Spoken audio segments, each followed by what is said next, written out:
I did not expect to be making another Grounded 2 video so quickly, but when something pops up in the news that I think is worth talking about, I'm going to make a video on it. So if you're interested in this type of content, make sure to hit the like button and consider subscribing so you don't miss any future videos. So what's going on? Well, it was announced that there's going to be 2 versions of Grounded 2, and this has caused a little bit of divisiveness within the community. So this post over on X on the Grounded account says, "Hey Grounded 2 fans, suit up with the Minotaurs, Myrmidons, and Mance Oh My Founders Edition, 4 cosmetic character skins, custom emotes, and a digital art book, plus soundtrack to flex your style." Here's the link to it. We'll look at that in just a second. Grounded 2 is available for purchase on July 29th, 2025, in-game preview for Series X, Xbox, PC, Xbox Cloud, and in early access on Steam. Play it day one with Game Pass Ultimate and PC Game Pass, and then they have a picture here which shows what you're getting with it. So you're obviously going to get a digital copy of the game. You're going to get 1 skin for each of the teens. There's going to be emotes, and then I think it's 1 emote for each teen. I think it says that in the article we'll look at in just a second. There's a Grounded 2 art book and soundtrack, and then it says more items will be added. So that's kind of what you're getting here. And then I'm not going to read the replies down here, but I did skim through them, and it's kind of split. There's a lot of people that are happy about it. There's people asking how much it's going to cost. Then you have people complaining about this being microtransactions, which I'm going to talk about in just a second. But the one reply down here that to me kind of stood out was this one. And this gets at the heart of why they're doing this, and at least why I think they're doing it. Do you get all of these on Game Pass, or do you have to purchase them separately? Well, the answer is you're going to have to purchase them separately. It's not included in Game Pass. That's why it's a Founders Edition. That's why it's like you have to pay for it. If they gave them away via Game Pass, why would people purchase them, right? So let's take a look at everything that's in this article, and then I'll let you know why exactly I believe that they've gone this route. All right, so over on Xbox Wire, there's this little article here. I'll leave a link for it down below because I'm going to, in the interest of time here, I'm not going to read the whole thing. I'm just going to kind of skim the summary and then give my thoughts on it. So it's written by Shyla. She's the senior communications manager of Obsidian. You probably remember her if you watched any of the dev live streams, the Casually Grinding live streams. She was on there quite frequently. She's also been in, I think, she was in at least the developer direct that was released back during Summer Games Fest. So the summary here kind of sums it all up. Grounded 2 launches on July 29th. We already know that. We already know what it's coming on. It's coming on Series X and S, PC, Xbox Cloud, and on Steam. And you can play it with Game Pass Ultimate and PC Game Pass. It'll be available with Xbox Play Anywhere. A single purchase lets you play with Xbox consoles and Xbox PC with full cross saves at no additional cost. Suit up with the Founders Edition, the Standard Edition with additional content, including 4 cosmetic character skins, custom emotes, and a digital art book, plus soundtrack to flex your style.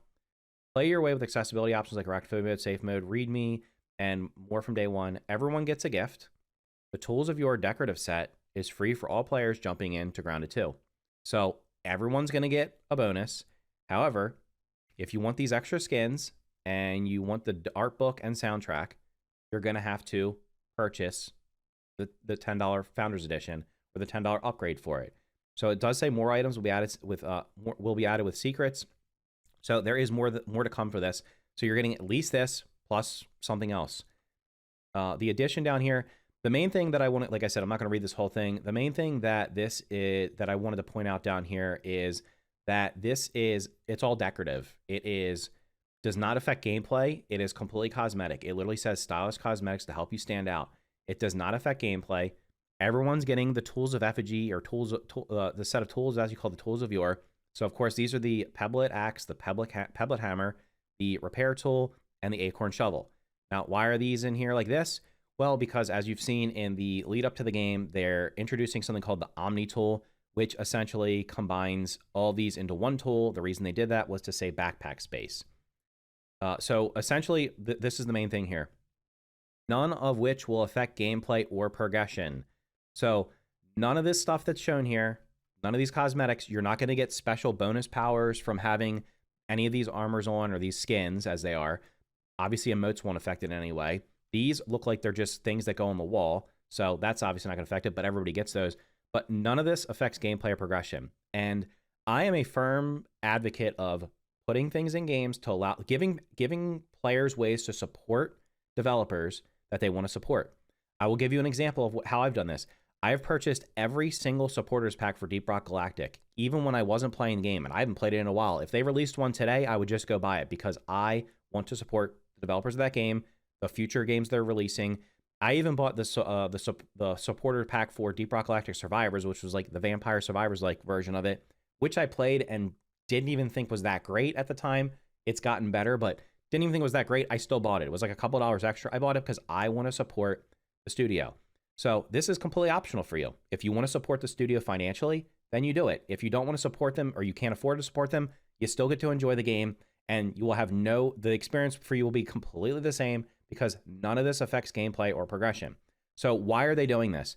The reason they're doing this is very simple.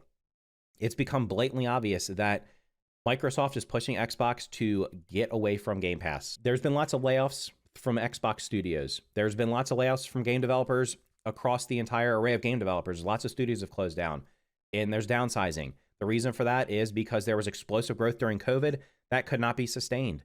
And now they can't afford to keep all the developers, or they just want to make more money, or whatever they're going to do, right? So in this case, this game, most people that played the original Grounded didn't pay for it. The super majority of people that played that game played through Game Pass. So this is an incentive to give you a reason to purchase the game, support Obsidian, and show Microsoft and Xbox that you want to keep the studio around and you like what they're doing. Now, like I said, if you can't afford to do that, or you can only play through Game Pass, then you do that, and that's what you do. If you want this extra stuff, then you purchase it. I'm perfectly fine with this, but that's why they're doing it. I firmly believe that the long-term plan for Microsoft is to slowly wean people off of Game Pass and get them to purchase games, because they look like they're focusing more on publishing games going forward, less on hardware, more focus on publishing games. And Game Pass, while it had explosive growth, especially during COVID, it was just not sustainable. And there's been no discussion about growth of Game Pass recently. In fact, when I've done research on it, I can't find anything. So what I believe has happened is the growth of Game Pass has either slowed down tremendously, has completely like stagnated and flattened out, or potentially has it's falling off. So whatever the case is, it's fairly obvious to me and many others that the long-term plan is to get people to purchase games again. And I understand for some of you who have grown up only playing games via Game Pass, or have only grown up with subscription services, it's a big mindset shift, and I don't envy the position you're in. For me, I grew up purchasing games, or my parents were purchasing games for me. Then I purchased the games for myself. But for those of you that have grown up only playing games via subscription model, or watching television shows via subscription model, I understand this is going to be a hard mind shift, but the reality is long-term, you're probably going to have to start purchasing more of your games. Anyway, those are my thoughts on the Founders Edition, the skins controversy. I know, so let me know in the comments down below. Do you think you'll be buying the Founders Edition? Do you just not care about the skins? What do you think in the comments down below? If you found the video insightful, helpful, interesting, make sure to hit the like button and consider subscribing so you don't miss any future videos. Thank you for watching, and I'll see you in the next video.